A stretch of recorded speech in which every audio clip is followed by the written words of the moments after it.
mouth right here. I sent a link to the live YouTube stream. We'd love to have you come on over there. I want to be able to read your comment and see your name.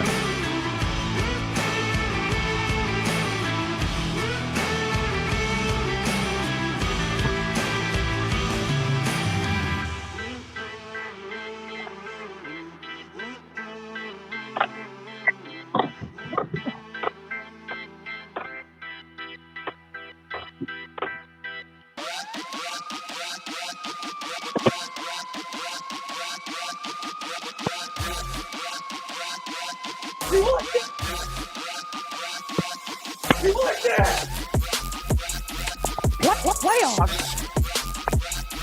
What playoffs? What playoffs?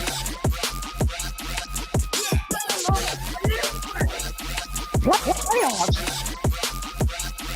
What playoffs? What playoffs? Yeah.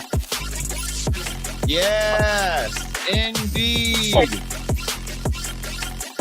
Welcome one, welcome all, ladies and gentlemen. It is NFC North Talk with your host, Russell Wayne, right here, and I am sporting Grove Teague. Grove Teague. This is his T-shirt right here. It says "Kin y'all," and that is an acronym that stands for "Killing It in Your Own Head." And that's what I think the Minnesota Vikings are doing, is they're killing it in their own head, but they don't have a prayer this season. So welcome one, welcome all. It is real football week right here. And we want to thank everybody that is watching out there on Detroit Lions News. Bill the Packer fan, Mike the Bear fan, and the Detroit Lions Villain Squad. Please go over and subscribe to the YouTube channel. It's a better experience to watch it over there. Please throw comments in there. Ask us questions, because we are here to talk some football. You've had enough of that. Maybe you have. Welcome to the program, Mike. Main Event Mike, Emmy nominated, and Main Event Mike. Stand off to my little friend. I'll tell you what, Grove Teague was killing it in our fantasy league yesterday. Yeah, more than in his own head. Yeah, more than that. Can y'all? That's how you say it right there. Killing it in your own head right there. Oh my gosh, we had roster cuts. Man, I wanted to get to a bunch of stuff. We may have a guest pop on here later. We don't know for sure or not, but when he does, we wanted to be able to talk about a more serious topic that we might be able to get to. But for right now, let's get into the 53-man rosters. We've had a couple moves that have happened. And what did you think about the last 24 hours? Obviously, the big news, running back Zonovan Knight from the Jets. He was cut when Dalvin Cook came over. Obviously, that made him expendable. He's a young, explosive player. He's had some fumbling problems. He does have some return skills as well. So offsetting the loss of Craig Reynolds, to my knowledge, Craig hasn't been signed anywhere. He was released, not waived. So we don't really know what's going on with the Craig Reynolds situation. Obviously, we'd love to see Craig back. But Zonovan Knight, an explosive player from North Carolina State. He's 5 years younger than Craig Reynolds. So maybe this is a guy that Brad Holmes has had his eye on, waiting for him to be cut. I don't know. I don't know that much about him, but it's exciting to have a new name and a new face in this team. Yeah, and the reviews that I've looked at, we put out a little piece this morning. I did some reading up on him, and then threw up a little something on him, and it seems like he's a pretty good back right there. He's a bigger back at 210 pounds.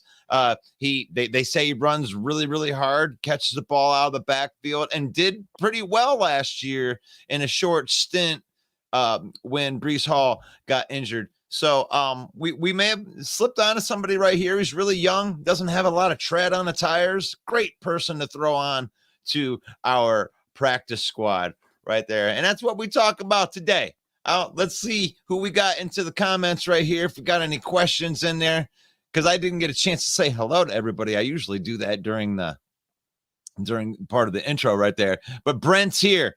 Welcome to the show, Brent. Go Lions.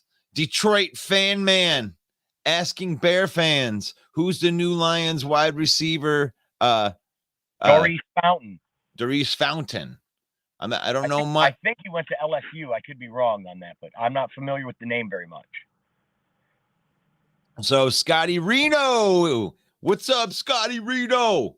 This has become part of my morning routine, and thank you, Scotty Reno, because this is so much fun for us, and we're glad that it's fun for you, and we want you to make it part of your morning routine. We don't want to be the best.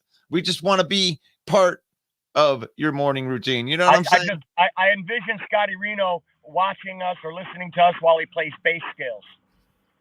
Yes, I could see that. Or right now he's been building guitars, so he's probably working on the guitars and maybe talking to a higher plane, if you know what I mean. Oh man, but yeah, we have established the 53-man rosters, and I'm so excited for real football, Mike. This is so good. The man JJ gonna bend over Minnesota next. Man, JJ is gonna bend over Minnesota next. I think you're talking about that contract. Yeah, he's gonna bend him over. Oh my gosh, 35. He wants $35 million, Mike. Is that official? Well, I mean, they're saying that he's going to break the bank on that. And yes, I have heard a couple of rumors of $35 million. Why, you checking that out for me right now? No, I'm actually a breaking story coming in right now. Vikings TJ Hawkinson finalizing a new deal that will make him one of the NFL's highest paid tight ends. Well, there you go. Hawkinson. He had been set to make $9.3 million this year, but they're doing a deal. They have not released the details yet, but it says that they are in the midst right now of finalizing a new deal to keep TJ Hawkinson in Minnesota. That's kind of big news. That's huge news. Wow, man, we've been breaking news on this show left and right, man. I guess when you go live every day, all the time, every time, then, you might run into a couple news stories right there. But there you go. Main event, Mike, breaking news. TJ Hawkinson. So finalizing a new deal, getting a deal before Justin Jefferson. What does that mean for Justin Jefferson? What do you got out there? I want you to throw some comments out there about that. TJ Hawkinson. Well, I mean, they're going to make him one of the highest paid tight ends in football, and they still got Justin Jefferson on the block right there. Are they going to be able to pay him and keep everybody happy in here? What are they doing over there in Minnesota? What do you? So many players on the defensive side, plus Dalvin Cook. They should be getting out of cap hell soon, and I think they're just getting this deal in place to get all of their ducks in a row, right? But who knows with this Quezzy guy? He's out of his mind. So, you must be Quezzy. I don't know if there's any rhyme or reason to what this guy does, but it would seem to me that they're just getting their ducks in a row, getting the tight end position taken care of, so that they can get that number plugged into the salary cap, and then they've been freeing up money left and right, and it is to what our viewer said there. So they're going to be able to pay the best wide receiver in the game. That's crazy right there. I mean, but here's the thing. Like, if he was set to make $9.3 million, I'm thinking that is all guaranteed, right? Because it's the 5th-year option, correct? So wouldn't it stand to think that they could actually gain cap space by extending him? They could lower that cap number by $5-6 million for the first year, and you know what I mean? Yeah, and couldn't they franchise tag him as well twice, so they could keep him at that lower number for at least 3 more years, and and the extension, they'll have to play by the rules of the contract. Whatever the extension, if they're going to make him they've already done the fifth-year option thing, and that was the 9.2. But I know that they could lower that number within the extension. You know, he may make $15 million a year, but the first year may only cost them, $6 million versus the cap. So they may actually gain cap space by doing this deal. So right. So they're kicking the can down the road. But paying their time. I mean, they're paying that. That's a big decision right there. What does that mean to you guys out there? Does that mean that that they're going to just let Justin Jefferson play out his contract and maybe even try to move Justin Jefferson? Or are they going to actually try to pay both these guys the highest? I mean, they're going to have to break the bank. They're going to have to set a record with Justin Jefferson if they re-sign him. $35 million, somewhere in that range, paying him quarterback money. I mean, you definitely can't keep Kirk Cousins under that. You like that? I had to get rid of my drop. I mean, that's going to break my heart. Well, and Jordan Addison's been showing out in preseason. Looks like he's going to be a real weapon out there. KJ Osborne, a super solid number 3, maybe a shaky number 2, but a super solid number 3. And then you've got TJ Hawkinson. They got a lot of weapons on offense there, but they are going to be able to stop the run. Or, if you've got Alexander Madison back there, I like my chances better than Dalvin Cook. Man, that's crazy. They paying some tight ends, man. They paying some tight ends in Minnesota. Like highest paid blocking tight end, one of the highest paid everything tight end. They're paying tight ends over there in Chicago. But the Lions, they have 3 tight ends that don't cost what one of those tight ends cost. Do we have our special guest in the backstage yet? We do not. Oh. So I'm moving here to can Blackinson get paid like that? Or I think Blockinson. Can't Blockinson. Gosh, I gotta get you guys are coming. You like that? You guys are throwing me off here. Like with these guys throwing this trash talk right in these morning segments right here. These guys are ready to go. They're going to be ready for Monday night, man. Detroit Fan Man says can't Blockinson getting paid like that is just another win for Holmes. Yeah, we weren't going to make him a top 5 paid tight end in the league. That was never going to happen in Detroit. That's a great point right there. I'll give you a couple more on that. I would love to have been a fly on the wall when Brad Holmes and Dan Campbell had that meeting that they were going to trade TJ Hawkinson. Look, man, the guy can't block. Look, man, we're going to bite a kneecap off. The Lions should offer their next 2 tight ends for JJ and free that organization is losing its mind, man. We should take more advantage of Kwesi, is what he's saying. You like that? It seems like it's pretty easy to do, and it doesn't seem like he knows what he's doing. Yeah, but two second-round picks isn't going to pry JJ loose. No way. Yeah, but I'm just saying, what he's saying is Kwesi's that dumb. Be like, oh yeah, that's a great deal. Okay, like in draft day, I'll give you my 2s. I'll give you some 2s.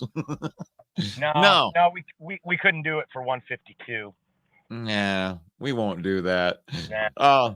CR Mayo says, let's go, Mike and Russell. You guys are prime example of Lions pride. One more week. Let's go. We're going to bite a kneecap. We're going to bite a kneecap off. CR needs a Kirk Cousins for that one. You like that? Well, I figured I'd give him a Dan Campbell. You've had enough of that shit. Yeah, we have. We've had enough of losing. Hey, everyone, Bear Down Mike's in the house. Bear Down Mike's in the house. Bear Down Mike, what do you think of what do you think of the Minnesota Vikings going out and paying another tight end top dollar? Now they got an $8 million tight end and a $15 million tight end. Oh wait, you guys did that too with Tanyan and Kmet. Never mind. An $8 million blocking tight end and a $15 million pass catching tight end. Man, if they put them together, it would be a $23 million like really good tight end. Right, put them together, they're James Mitchell. You like that? Look at that. Shots fired. Shots fired. Oh, Jason MC Skull. What do you think? We got a Viking fan in there. I know. What do you think, Jason? They just re-signed TJ Hawkinson. We don't know what the deal is, but I know he's going to be one of the top tight end paid in the league right there. What do you think of that re-sign by Quessy? JJ says that's awesome. Beartown Mike said, idiots, spend that money on the damn defense, which you were 32nd in the league. Got to agree with that. You like that? So, I mean, yeah, that definitely spells the end for Kirk Cousins for sure. They're definitely going to be moving on. There's no way that they can afford all of those contracts at the same time if they want to keep Jefferson. Oh, okay. So Jason says that he loves the TJ, the re-signing. It's like, man, okay. I mean, if you're happy, I'm happy. We're all happy right here. We're going to agree on this one. We're going to say, wow, we love that you re-signed TJ Hawkinson to the a top 5 tight end contract. We don't even know. It might even be a top 2. He might be getting paid Kelsey money. What? They gonna give him $12 million a year? What do you think it is? What do you think the contract is? I think it's 15. You think it's 15? What? Let me see if I can't look it up. I mean, I know that you tried, right? Well, ESPN reported the story. I read the article while we were on the air here, and it did not give the details of the contract. All they are saying right now is that they are finalizing the details. So I expect by the end of the day today, we will know how much TJ Hawkinson has fleeced the Minnesota Vikings. You mean fleeced? Fleeced. I mean, said? You said fleeced, and I think that is. I mean, if you're going to pay that much money, you can't pay that much money for a tight end. I think that is the reason that Brad Holmes moved on and then drafted a tight end. I think that's the reason that the Green Bay Packers moved on from Tanyan and then drafted 2 tight ends, because, I mean, you got to win. You got to win through building your team, through the draft, and those cheap contracts right there. Football is like a chess match, and the tight end is like the knight, right? He controls the middle of the board. And a good tight end makes your offense more potent. But I think that the Detroit Lions proved last year you don't need a high-end tight end to be successful, especially with crafty offensive scheming. Right.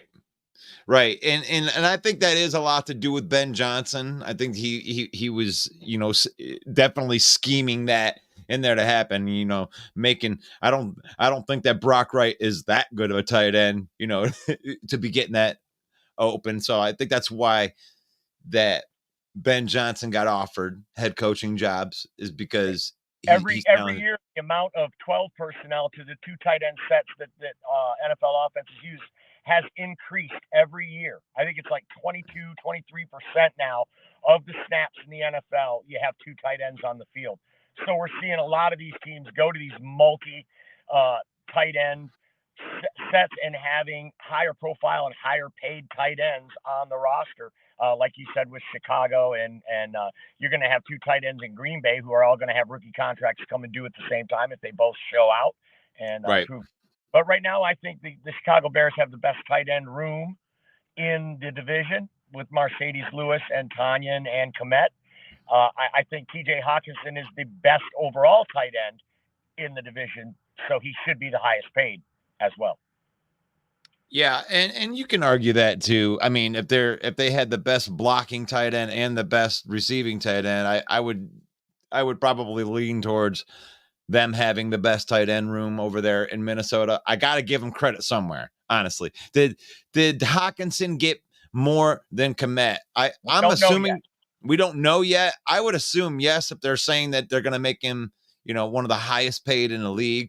Right. Well, Cole Kmet is like the 7th highest paid tight end, and I think it's $14 million. Wow. I could be wrong on that. I'm just pulling that out from memory. That is a wow. Hey, there's Jeff right in here saying that he represents Green Bay. Thank you for following the instructions at the beginning, because that helps me know who you're talking about when you throw a comment in here. So right, thank you for announcing your fandom. On your profile, we get it. Yeah, I mean, sometimes it's, but then, and Rajneesh knows how to play this game where he says Chicago up, Bear down. That way I know when I'm talking to you who you're going after. Thank you. I appreciate that. Good morning, Rajneesh. Good to hear from you. Yeah, he says our trash talk is weak, so maybe it's just more like the morning show right here, which you got. Yeah, which you seem to like. You seem to like that. Let's go. We got.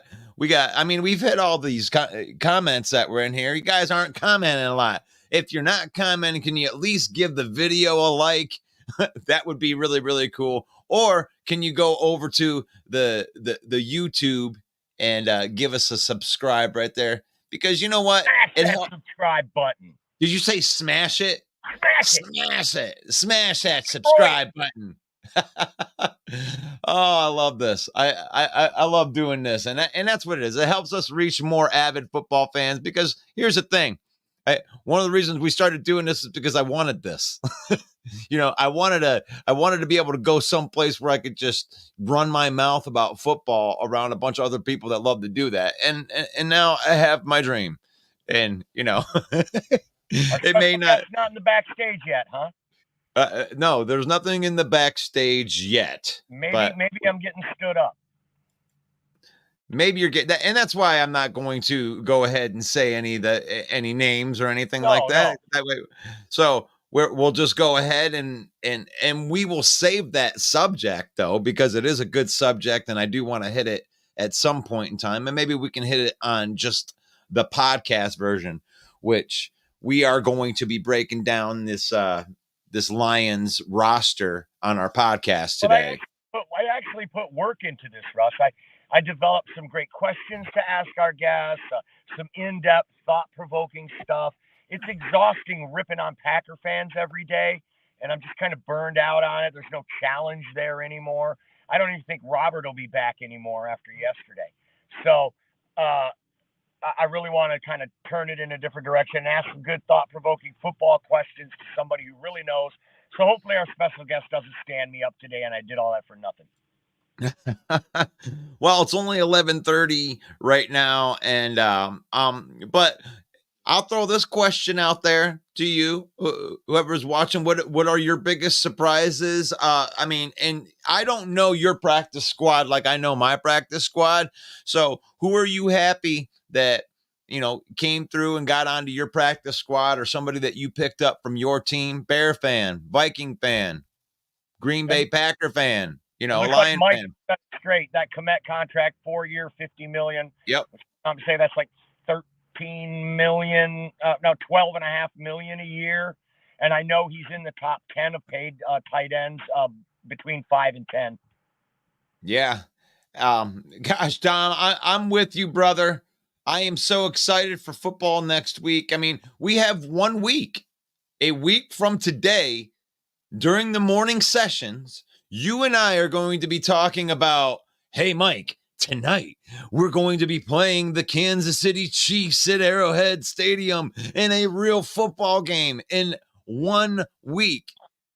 1 week we will be talking about that. Thank you for the comment, Dom.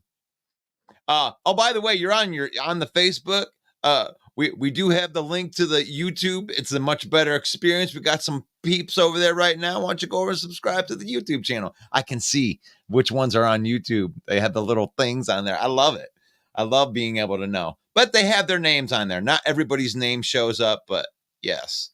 I actually think you guys have a good shot at beating Kansas City, says Jeff. Yes. You like that. I like that call right there. That way I don't have to sound like a frickin' homer on here. I can let you guys do it for me. Oh my gosh, Adam McIntyre says, Lions Nation, let's go. You like that. That's right. Thank you for that comment. Write down first downs and dreams, Russell. First downs and dreams. You like that. That's You get a Kirk Cousins. I don't know. That just sounds poetic right there. That sounds like it could be like a lyric to a song or something like that. That's the title of my next album. That First Downs and Dreams. First Yep. Down. That sounds like a real sleeper. Like we're gonna be like, we'll write that song right now. we're gonna write the First Down Dreams. Oh, it's a country song? Heading down the road to dreams. So, what is the Vikings cap situation going to be after the Hawk, after giving Hawk the bag? Actually, I think it helps their situation right now. I mean, they were set to, like you said earlier, set to pay him like $9.5 million from the 5th year option. And, you know, even if they signed him to a $16 million a year deal, they can make that first year cap number go down, which gives them an opportunity to go out and maybe even sign a defensive player. You think you might need one of those? So, yeah, their cap situation isn't going to be awful this year. But, you know, they got a lot of young players. So if they're only paying a couple players and they're paying Hawk and then they redo JJ, get rid of Kirk Cousins, draft their new quarterback, they might be all right. They might be all right, man. They could do that, couldn't they, Mike? Yeah. I mean, they're paying a couple aging players on the defense. Even Harrison Smith, he ain't going to be around forever. That contract's going to come off the books. I don't know. It might be all right, but not this year. You like that?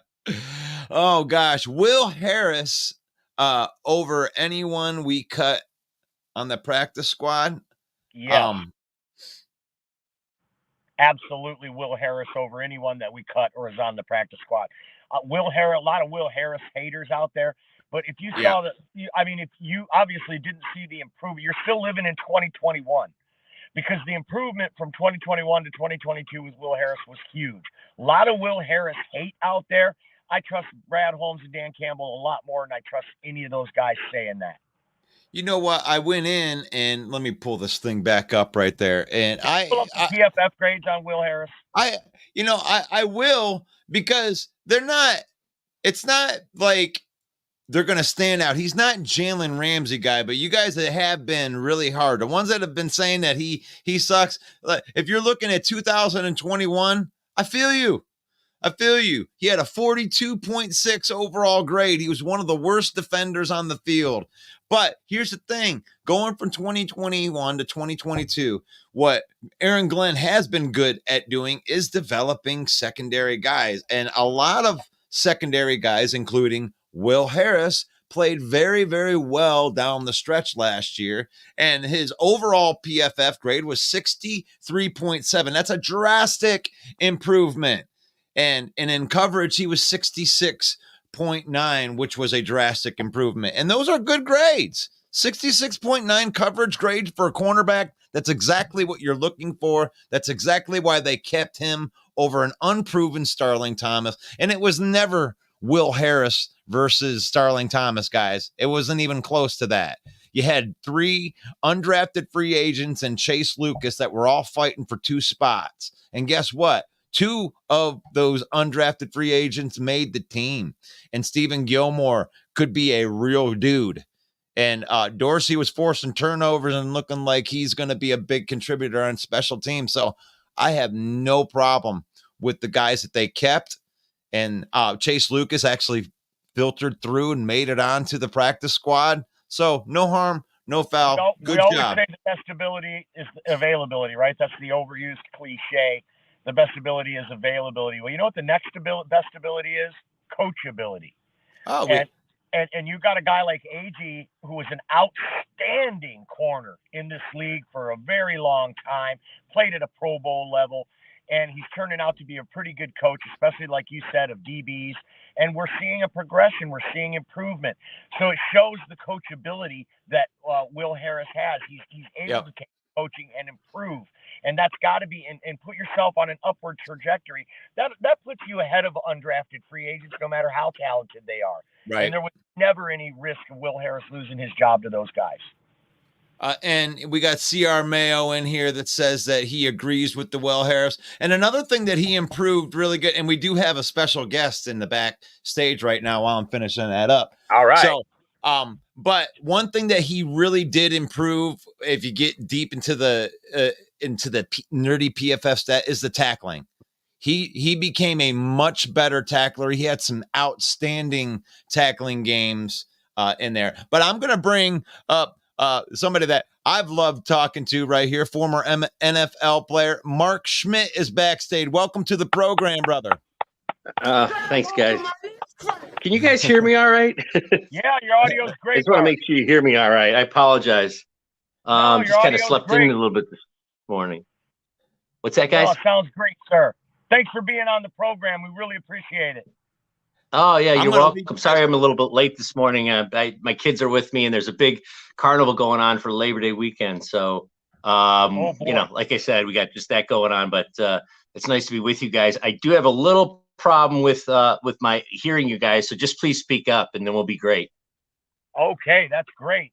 Well, Mike, you handle that, brother, please. I'm just going to sit back here and do stuff. All right, so can you hear me? Yeah, I can hear you, but just please speak up. All right, there you go. How about that? All right. That's better. Everybody, Man, that's great. Welcome to the program. Former Detroit Lion wide receiver Mark Schmidt to the program. We're so blessed to have you here today, Mark. And the reason that I sought you out for this interview is because we are seeing this trend of young players going into early retirement. And I know that you're heavily involved with the NFLPA, the Players Association. And I was hoping you could shed some light on this subject for us. Why are we seeing guys like Justin Jackson, Corey Davis, Sony Michel? I want your insight. What do you think is happening with these young players when they're so young and there's so much in front of them? Are they choosing early retirement? Well, I use Chris Borland as a marker for this. He played for the 49ers about 4 or 5 years ago. He came out of Wisconsin, and he was leading tackler for the San Francisco 49ers as a rookie. And he played 1 year. Like I said, he made the all-rookie team and then retired. I think some of it has to do with the head injuries. I'm on the forefront with the NFLPA in regard to CTE and CTE related issues. I was a big part of it when it came out. I'm still a big part of it. So I think that has something to do with it. I'm not inside these guys' heads, but you guys are asking me about a trend. Again, everybody has their own reasons, so I'm only speculating. This is not gospel, what I'm telling you. But I think some of it does relate to some of the injuries that they've had in college. And now you continue on to the pros. One of the things that I would say to you all is that when you get to the pros, you need something left in the tank. Everybody thinks, parents think, players think when they're in college, play as many downs as you can, play as much as you can, be on the field as much as you can so people can see you, so you're doing great and da-da-da. It's really not like that. It was like that for me. I actually pulled myself off punt return team in college because I didn't want to get used up. So some of these guys, to answer your question as best I can, and it's still speculation because I am not them, I would say certain players, when they get to the NFL, are a little used up. They've had 2 or 3 or 4 concussions. They've had shoulder injuries. They've had knee injuries. And now with all the information out there and all the medical information out there, it's a situation where these guys are at a crossroads in their life. And a lot of them, or more than we think, I shouldn't say a lot, but more than we think, are retiring, like you said, at an early age. So, it's again, I'm not there, but I think that CTE has something to do with it. I was diagnosed about a year ago, early stages, but, we have it. And now a study came out just recently, and I'll end right here for the next question, but a study recently just came out of people who had died before the age of 30. Now, of those people who had died at the age of 30, 40% of them, a certain percentage of them, they were athletes, were college athletes. 40% were football players. These are people who died before age 30. So I mean, it's something that's going on. And then they went ahead and they measured the general public once again. Once again, the general public. They took 150 subjects who'd never played football, who never played contact sports, and less than 1% had CTE. So there is a direct relation between football and CTE. It is out there. This was a study that was just done by the University of Rochester in the last 2 weeks, and University of Rochester in New York, not Minnesota. So, so that there's things going on out there. I try to answer your question as best I can without being inside their actual heads, but I hope that sheds some light on it, guys. It does. It definitely brings to light one of the factors that might go into their decision to retire early. And I want to look at it from another angle here, Mark. So without giving us obviously a specific number, we know that NFL players become vested after 3 years in the players union, right? And they are then eligible for a residual income basically for the rest of their life. Is that correct? Yeah. Yes. And that money comes from the NFL. Yeah, they are. PA. And that's are you saying you want to just get their 3 years in and then get the heck out? Let me finish. Sure. The question. Sorry. So that money comes from the NFLPA, and that money directly comes from TV revenue contracts and revenue sharing that the NFLPA has in place with the league. Is that correct? Yes, it is correct. Okay. Next question. It is correct. Is that money that Justin Jackson's going to receive now enough to sustain him for the rest of his life? No, it's not. No, not a guy who's vested a short period of time like that. I don't know exactly how many years Jackson has in the league. You guys might know that. If you tell me, I'll be able to give you some numbers. 4. Okay. 4 years. Okay. He's got 4 in the league. Now if he defers it until he's, but he's not going to defer. You're asking me what can he get right now at probably age 30. Okay. It would be somewhere around, and again, this is only speculation. I'm trying to give you just some general numbers based upon my experience. He would probably get somewhere around $1,600 to $1,800 a month. Okay, possibly if he has a real good case, he could get around $2,200 a month. Okay, that's it. So definitely from my knowledge. Now, that's just my knowledge. So not enough to live comfortably, that's for sure. Well, not really, guys. No. Now, if he defers it until he's 40, that 1,800 would become, 2,600 or something like that. Obviously, you know how that works. But you're basically saying, okay, the guy's getting out. Does he have enough money? Does he have enough money to really live and justify his retirement? That's what you're asking me. And I would say no. Okay. I would say the desire to get out is greater than the money that's going to come in. Okay.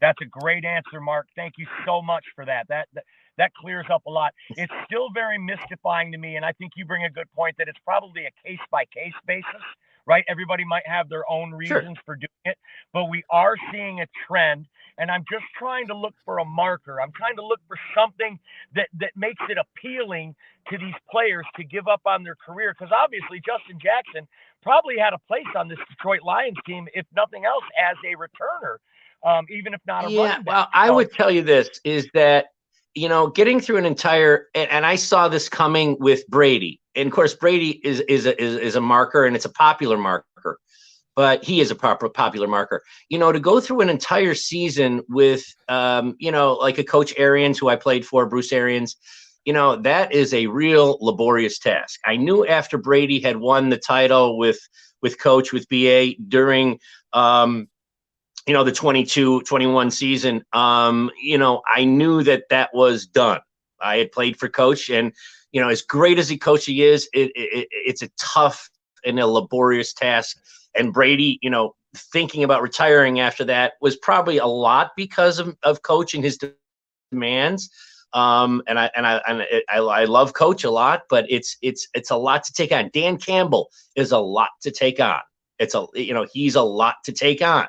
And sometimes it's just better for these guys, I don't know if I can do this. I don't know if I don't know if you got to be realistic with yourself.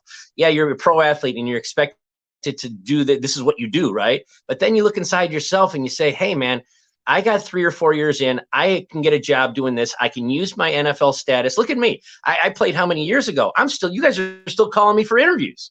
I mean, so, you can use it in different ways to make money, keep your name out there after your 3 or 4 years and have a nice life out of it and work with the NFL and work with the Players Association, not get hit in the head anymore, not worse than your CTE, which you probably already have after 3 years. So there's a lot of going to broadcasting. There's a lot of things that these guys can do now with those couple years under their belt and using the term NFL player underneath their name. Right. Former NFL player carries a lot of weight, whether you're a car salesman or whatever you do in your post football life. Yeah. That's an extra leg that you it have does. For sure. Yeah, awesome, it Mark. does. Thank you I think that, I'm sorry. I didn't mean to cut you off. I'm just having a hard time hearing, but I have a hard time hearing anyway. But one of the things, I've used it my entire life. I used it today. I mean, so, you utilize these things and you utilize these tools that you've been given. And I think that the league now is bigger than it's ever been. And it's, it is what it is. It's the league is bigger now than it's ever been. So if you have that label underneath you, former NFL player, you use it to sell cars, like you mentioned, which is a great point. You use it to sell insurance. Okay. You use it to get a broadcasting career like you guys are doing here. Okay. And you know what? The rough patch is over and the rigorous work is over. And the shoulder injuries and the knee injuries and, the other things are over. And listening to Dan Campbell, as much as I love him, is finally over. So it's like, I laugh about it, but, I kind of see the point. I really do. Right. So I hope that answers you guys' questions. I think it's a great subject. Getting your ear chewed off by Dan Campbell is probably not any fun. Yeah, no, probably not. You've had enough of that shit. Mark, we know that your time is valuable, so I got just one or two more quick questions for you. And Russ, if you could please cycle through the comments and try to pick out maybe one or two good comments that we can share. If anybody out there has a question for Mark Schmidt, put it in the comments. We'll try to get it to him. He's in a hurry, so we want to get this out.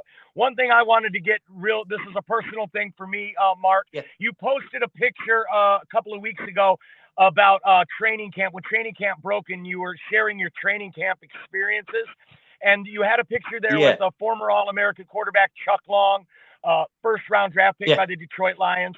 And I remember that time so vividly because you and I are about the same age. I remember that time so vividly and being so excited about Chuck Long coming to the Detroit Lions. And in his first NFL pass, he threw a 40-yard bomb to Leonard Thompson for a touchdown. And man, we were off and running, and then it just kind of dissipated and fizzled. Can you help me explain what happened to Chuck Long? Yeah, I can, and I'm going to do it gently because I was roommates with Eric Hipple, who you may be familiar with. Yeah. I would say this gently, and Chuck was a great guy out of Iowa. He was, like I said, I was our first round pick, as you mentioned, but I would say that this is difficult. Again, and then everybody's going to say, well, I was biased. I had a really good mini camp my rookie year. Very good mini camp. I've got the newspaper articles to prove it. And I found out as a receiver at an early age that it was that probably Eric Hipple was maybe a better quarterback to begin with. And I like Chuck. I have a lot of respect for him. He went on to coach at San Diego State, University of Oklahoma. He's done a great job. I like him personally as a person. In my mind, as a wide receiver, Eric Hipple was a better quarterback. And that is the way I looked at it. And it was kind of clear to some other people too. Jeff Chadwick would never comment on it. As close as I am with Chad, who you probably remember, he would never even comment on it because I would whisper little things into his ear. that our first round pick is not as good as the guy who's been here for 5 years. and Chad never said a word, so he's not guilty of anything. But go ahead. Well, I'm sorry. I mean, that's You've had enough of the that reason shit. that Eric Hipple was a better quarterback, and probably Gary Danielson as well. But we're seeing it today. Anthony Richardson, Gardner Minshew's a better quarterback than Anthony Richardson right now. It's my But quarterback. Richardson's going to start. Oh. We see Davis Mills, who's probably a better quarterback right now than C.J. Stroud, but C.J. Stroud's going to start. They're going to start these young quarterbacks and develop them. Do you think maybe Chuck Long suffered for the philosophy and the times that he came out? And today, if Chuck Long were drafted, he'd probably start, and they would take their lumps to develop him. What do you think of that? Well, I agree with it. I agree with it. You don't want to throw them to the dogs too early, but I guess these teams are now so much pressure to play these young guys because they have these pretty big contracts. And more importantly, they have such high expectations coming out of college, like a Richardson, like you mentioned. Beating out a Gardner Minshew is not an easy task. This is a guy who makes very few mistakes. He, this is the example you use, very few mistakes. He controls the ball extremely well, like an Alex Smith. And you got to beat the guy out, and you got to make it more advantageous for them to play you over a Gardner Minshew. So, it's not throwing them to the dogs too quickly, but, they kind of are. And, it can ruin a player also. It probably didn't help Chuck that much. He got thrown to the dogs actually pretty early, and Chuck did. I'm gonna disagree with you a hair there, but there was pressure, as as a fan, to see him play. You just mentioned that at the beginning of the question, that you were anxious to see this kid, this consensus All-American out of Iowa, and it's a story of do we play him too soon or do we wait a little bit? So, I would say, for some of these young guys, it's hard to beat these guys. Minshew's been in the league 5 years now and has, been pretty successful. And, it's but there's so much pressure. There's so much more now around the game. There's so much more media around the game. There's social media on networks like this and Facebook and Instagram and all that stuff. Obviously. So there are a lot of different pressures, and the NFL is probably bigger than ever. Although with the rule changes, I don't think the game is as good as it was 25 years ago, but that's only my opinion. I hope that answers that, guys. I'm not sure. It does. Absolutely. And we appreciate that answer. Last question from me, Mark. We're seeing Aaron Glenn start to develop this defense in Detroit, and we were talking about it just before you came on, how we seem to see development and progression with the DBs, and that might be a direct result of AG being an incredible DB himself. We're going to bite a kneecap off. And I want to ask, did you ever line up against Aaron Glenn? I may have. I'm trying to think of it. I don't specifically remember. There are certain players that I lined up against that'll tell me, oh yeah, hey, I played against you either in college or or at the All-Star games or play. I wish I was better at that. I don't recall it. Okay. So, but I give him a lot of credit as a coach. And I really do think he's done a good job, especially on the back end. The linebacker core should be solid. The D line is solid. I don't think I'm looking for, negatives anywhere along that defense. And I guess you'd have to say probably the defensive backfield if you had to pick one, simply because those guys are not proven, but it's going to be improved from improving overall because they haven't had a chance in this type of situation. But I would say that the D-line is solid. Houston is solid. Hutchinson is solid. I mean, all those guys are solid. Kaminsky, they're real good at the D-line. Hutchinson now, the kid from Oklahoma State, Rodriguez, and now Campbell coming in. They're just going to be better. I mean, this team scored a ton of points last year, and Goff had the great finish, but they couldn't stop anybody, guys. Right. And Anzalone is now signed for another contract. So I'm just trying to throw things in here to justify what I'm talking about. So, it's like kind of a situation right now of they're getting better. They're not going to give up so many points. They're going to stop some people. And then if the offense just does what they did last year, my gosh, that equates, I'm going to be crazy here, that equates to 12 wins with this team. Geez, I'd be remiss if I didn't say that. I truly believe that. Well, that's a great segue, Mark, because Dom, one of our viewers, has put in a question. How many wins are you willing to go out on a limb and say this Detroit Lions team will win this year? I would say, so what I just said, I would say 12. Great. Okay, I would say great. 12. Oh, That's okay. and you guys All can right. hold me to that. Russ is writing it down. So, Writing it down. Mark, real quick, who's the most athletic guy you ever saw on an NFL field firsthand? This is going to be crazy, and I've said this online, and I've said this, you know, I don't know. I would probably. Are you going to say well, Jerry Ball? Yeah, kiddingly, ha ha ha. Yeah, but he really was. Let's just keep it with the Lions, because I'm going to mention guys from a long time ago that played for other teams, and that's not, you know, this is a Lions-based show. So I would say, I'm going to say this, and I've said this to his face. I talk to him twice a week.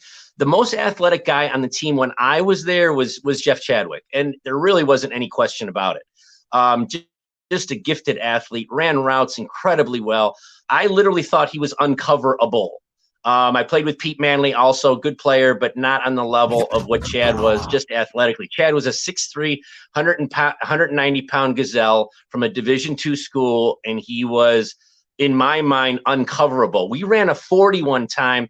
They made him run a 40 in his 5th year, which he thought was ridiculous. Ridiculous, okay? So he was a little upset at Lou Carpenter, our wide receivers coach, for even making him run a 40. So Chad got to about the 35-yard line and started saying something and kind of goofing around as he finished the last 5 yards and ran a 4.52 at 192 pounds at 6'3". I mean, if you would have put his head down, he'd be 4'4" or below. But he was mocking the 40 while he was doing it, because he's a little bit of a wise guy, although I love him. And he ran a 4.52. And we would watch him do the drills, you know, some of the cone drills and some of the other things, the foot speed drills. And we, as pro athletes watching him, we would laugh because he was so gifted. I mean, so I would say Jeff Chadwick. I would say Bruce McNorton was up there. I would say Chris Sheffield was up there, those DBs that I played with. Benny Blades was up there in a different way, not from a speed standpoint, but from an agility standpoint. At 221 pounds, I would put Benny Blades in there, but below Chadwick, all below Chadwick. Chadwick was number 1. And I talked to John Witkowski, who played here for a few years in the 80s, about a week ago. And I said, you know, we were on the same subject. This is just 2-3 weeks ago. I said, who was the most athletic guy? He said, Chad, all the way. Chadwick was. So anyway, I hope that answers your question. Did we lose Mike? You there, guys? Did we lose Mike? We might have lost Mike. Did I get you? Hang on. Can you hear me? Hello? I'm on the show. Oh shoot. Did we get You got me? Can you hear me? Can you hear me? I can hear you, yeah. Oh, okay. Can you see me? Okay. Yeah. I think that we lost Mike. I think that Mike's having some technical difficulties. Oh, okay. But that's all right. That's all right. We were just talking about the roster cuts today. I mean, what was the biggest surprise for you? As of today, I didn't see the final cuts. Go ahead and just brief me on them if you can. Like I said, I just joined you guys this morning. They waived Starling Thomas, who ended up getting picked up by the Chargers, and they ended up keeping undrafted free agents Stephen Gilmore and then Dorsey were the DBs. That was a surprise. That was a thing that was talked about a little bit. They waived Dylan Drummond, and they were able to obtain him on the practice squad. Chase Lucas they waived, and they were able to obtain him on the practice squad. Brandon Joseph they were able to obtain on the practice squad. So they did lose a couple of the guys. Yeah, these guys are clearing waivers and coming back. Gilmore's a good player. You know, I mean, it's that being on the practice squad is, you know, is still part of being the team, and that's, you know, so it's really not being waived. But you know, some of these guys who don't get claimed after 48 hours on the waiver wire, and who's really going to claim a guy when, you know, you're going to go from, put him on a practice squad because he can't learn the system in 8 days or 9 days or less than that with Detroit because they're opening up on Thursday. So it's a real tough situation. If you're waived right now, you're only going to get reclaimed by the team that waived you. Okay. I've been through this. So, you get waived, and back in the day it was, well, we'll put you on the IR. Now it's the practice squad and so forth, and they make a lot more money than we did on the practice squad. So, some of these guys, it's, they're young guys. They're mostly, it's the defensive backfield has gotten the most attention and the most work and some of the most change up, as I mentioned before. So some of the things don't really surprise me. There's always going to be some surprises with that group that you just mentioned. Nobody really sticks out at me that much. Gilmore, maybe a little bit. There's some hard choices this time of year, and everybody's going to say, well, geez, we shouldn't have done that, or we should have done this. And, right. There's always some second guessing from the fan base, and, this is the best fan base in the NFL. I've been around, and,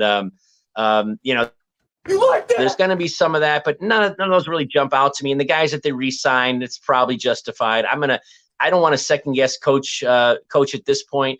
It's just too early. Right. I dance on eggshells a little bit on some of that stuff because I am so associated with the league and the team. That doesn't mean that I'm not outspoken about things. So right on. I mean, but the good thing is it's a testament to Brad Holmes, because a couple of the guys that they did waive did get picked up by other teams. I mean, even though it is Arizona Cardinals, they're probably looking for bodies at this point, but they're having a hard time over there in Arizona. They might be the weakest franchise in the NFL right now, and they're looking for cast-offs, and they took Starling Thomas from us. I'm feeling a certain way. Thomas, I was surprised about Reynolds, though, a little bit. I was surprised about that. The Cardinals, I'm very familiar with. I lived out in Arizona. My kids are born in Phoenix area, and I'm familiar with the organization and Mr. Bidwell, Mr. Senior mostly, who is a wonderful man.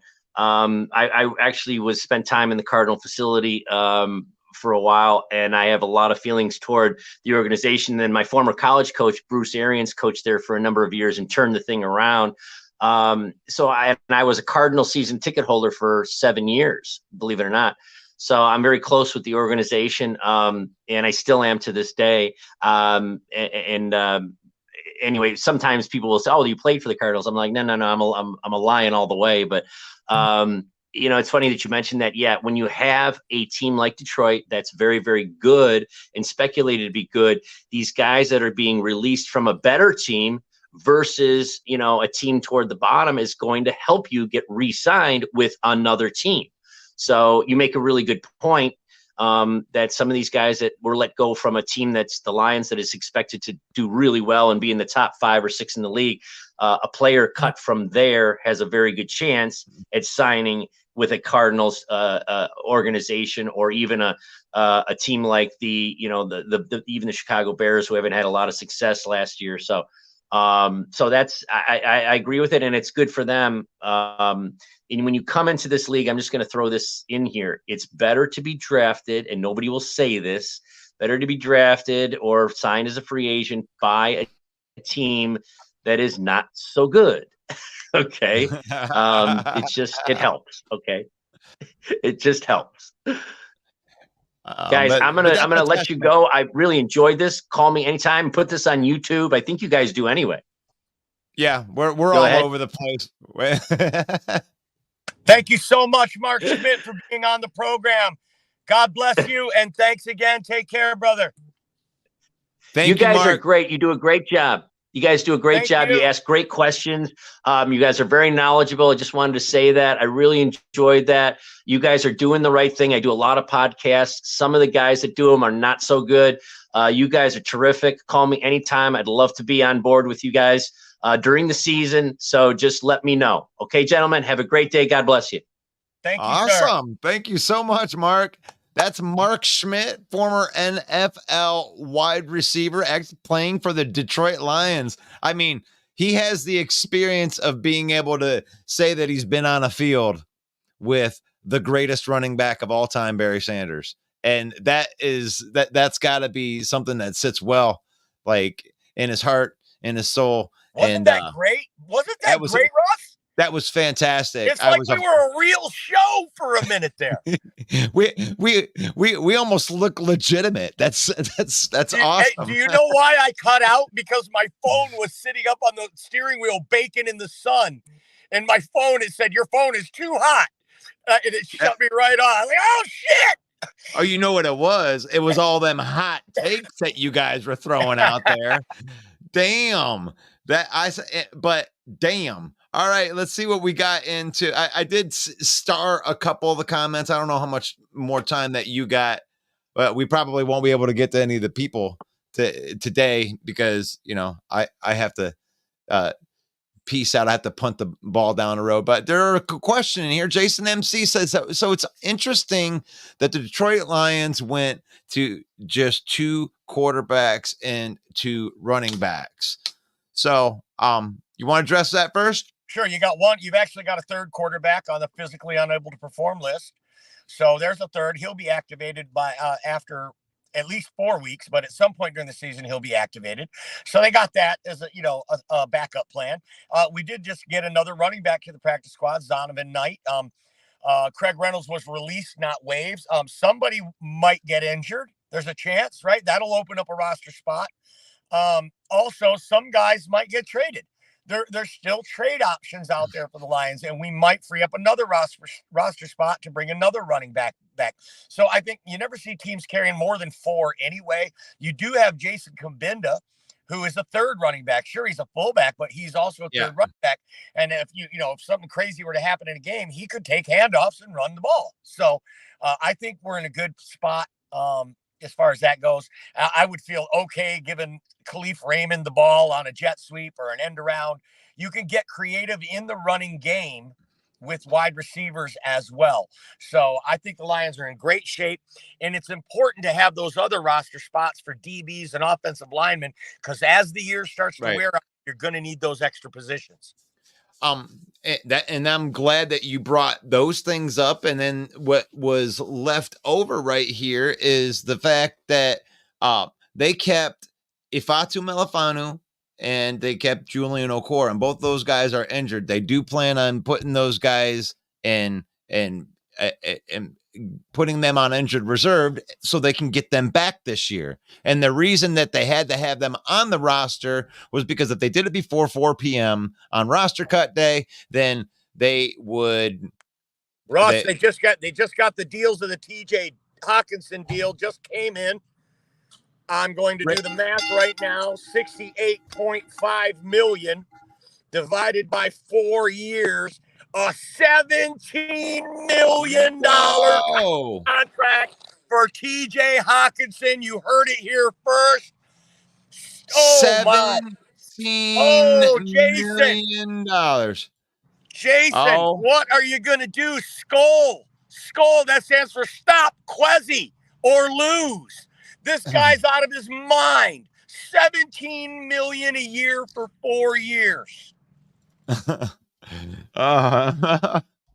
Man, $17 million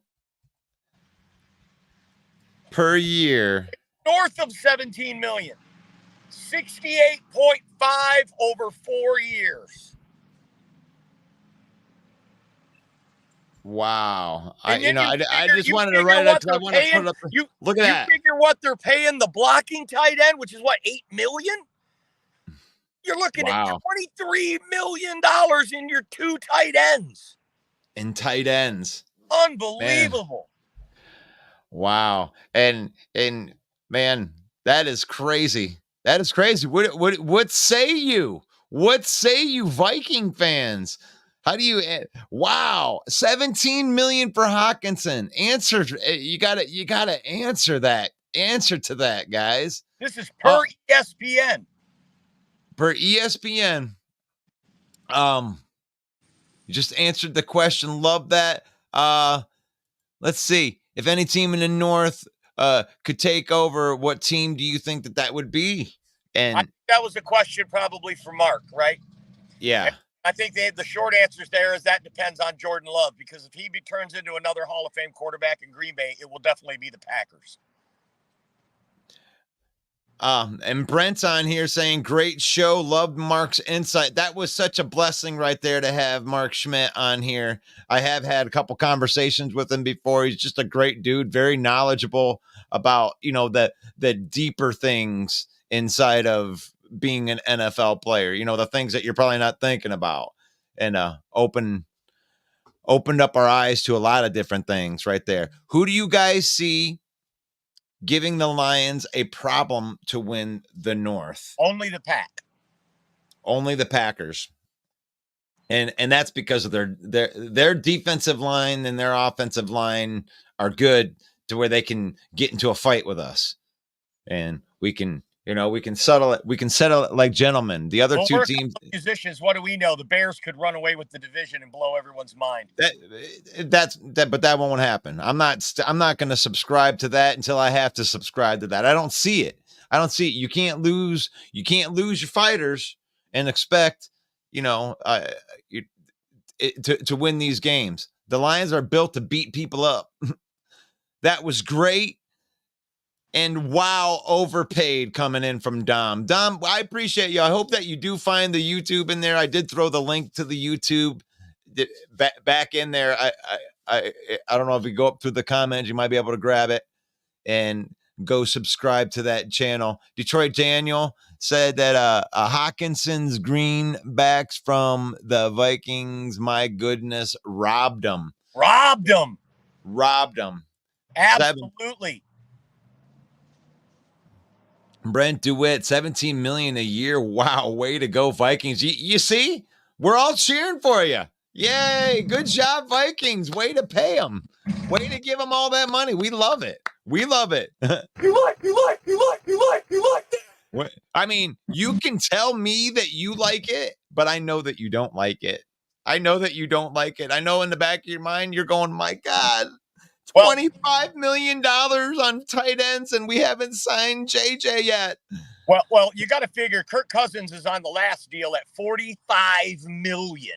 So $45 million comes off the books next year, and they're going to have some money to pay Justin Jefferson just right there, right? They're going to have some money. So this is still mind-blowing. That's overpaying for mid-tier talent, which is exactly what the Lions did for 50 years. We don't do that anymore, and that is the path the Minnesota Vikings are starting to go down. It is a hole that you cannot dig out of quickly. Oh, my gosh. It's for us. Okay. Well, we answered it. There you go. Comment, John. I definitely. And Jason MC says we have TJ in the KOC offensive scheme. That's a lot of money, but he's worth it. Okay. I'm happy that you're happy, but we're happy. Well, I'm just telling you, the other three fan bases are very happy that you have $25 million invested into your tight end room. And you haven't paid JJ yet. Right.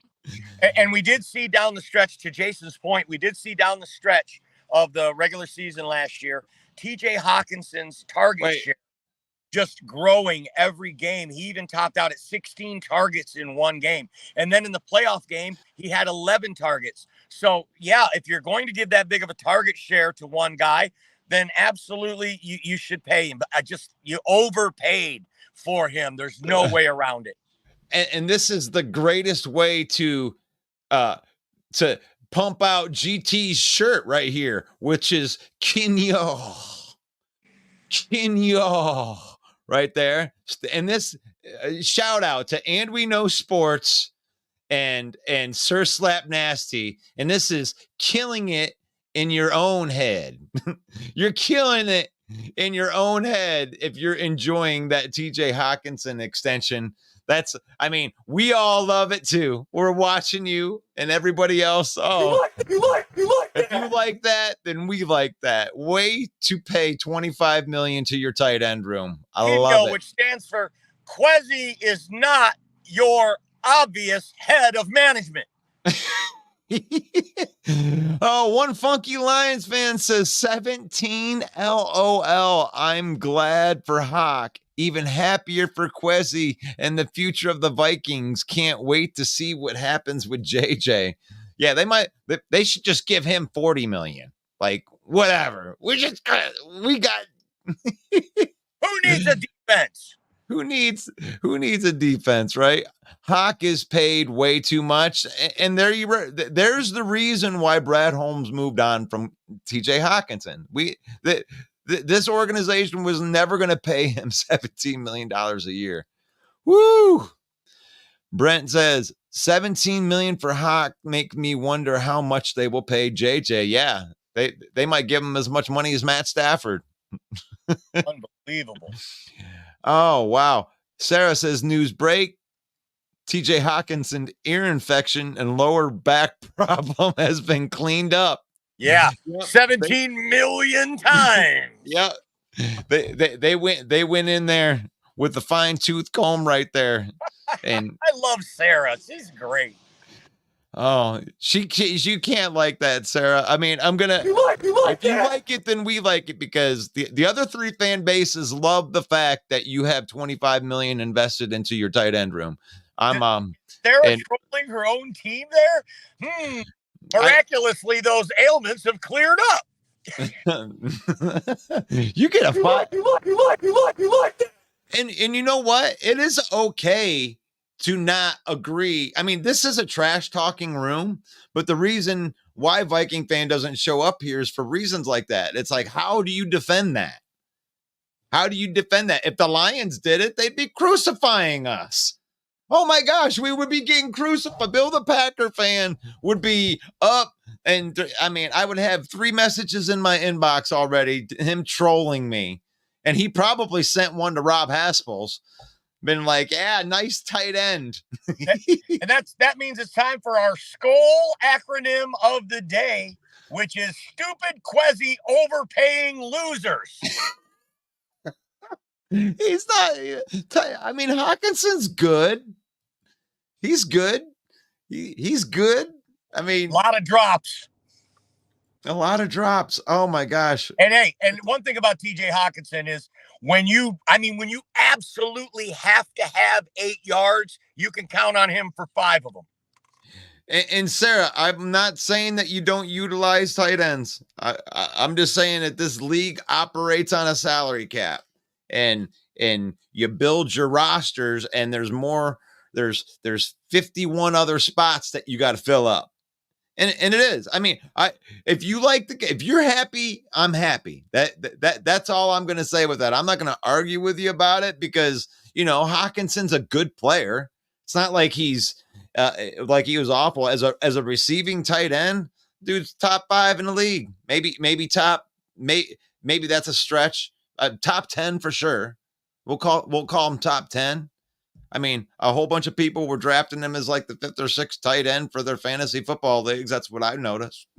So, I mean, he's going to put numbers up for you, but as your defense can't stop nobody. I mean, Brian Flores is a really, really good coach, but to expect him to take a whole bunch of undrafted free agents and a bunch of guys that make $1.50 a year into a top flight defense that can stop people, that's a lot to expect from him. I mean, you're really asking somebody to turn water into wine. And it is what it is, man. And I tell you what, like I said, if I'm wrong, I'll be on here eating double crow burgers with cheese. And I have to eat them. I have to eat them. But I'm not wrong on that. So I gotta jump off, Russ. So I'm gonna go ahead and sign off, right? Every Monday night, NFC North open mic, 7 p.m. Eastern time. It's a trash talk group. Come on in. All 4 fan bases are there. We're talking smack. We're talking football. And don't forget, it's the return of the Main Event 365 podcast show every Thursday night at 7 p.m. Eastern time. We're broadcasting into Facebook, I think. But if not, you can find it everywhere where you get your podcasts. It's the Main Event podcast show. God bless you all. Thank you. All right. Main Event Mike coming in. Always, I mean, I appreciate you doing that interview. I love being able to be a fly on the wall with Mark Schmidt right there. We've had some a really good day today. I really appreciate. We've been talking about the roster cuts and everything. I do have to get my son off of the bus right here, but I know Detroit Lions News is doing a broadcast tonight at, I believe, 7:30. Our podcast is gonna come out at 7:00. I don't know if they're gonna overlap or whatever, but get all of your news here. Detroit Lions News right there. Thank you for letting us broadcast into your platform. Bill the Packer fan, Mike the Bear fan, and thank you for subscribing to the YouTube channels. This has been NFC North Talk with Russell Wayne. That's me. And for all you that are listening out there, God bless you. We'll be talking to you guys tomorrow morning at 11 a.m. Eastern. One Pride.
You like that?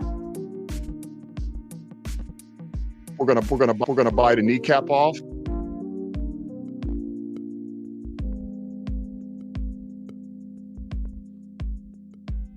You've had enough of that shit.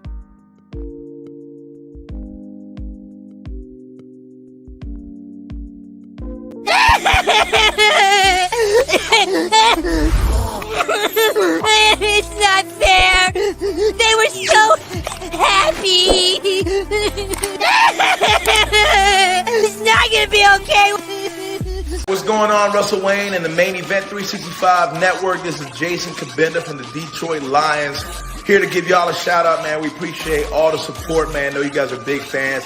Know that you guys are rooting for us to take the North this year, and we're going to do just that, man. Appreciate you guys so much. Just want to give y'all a shout out. Y'all have a great day.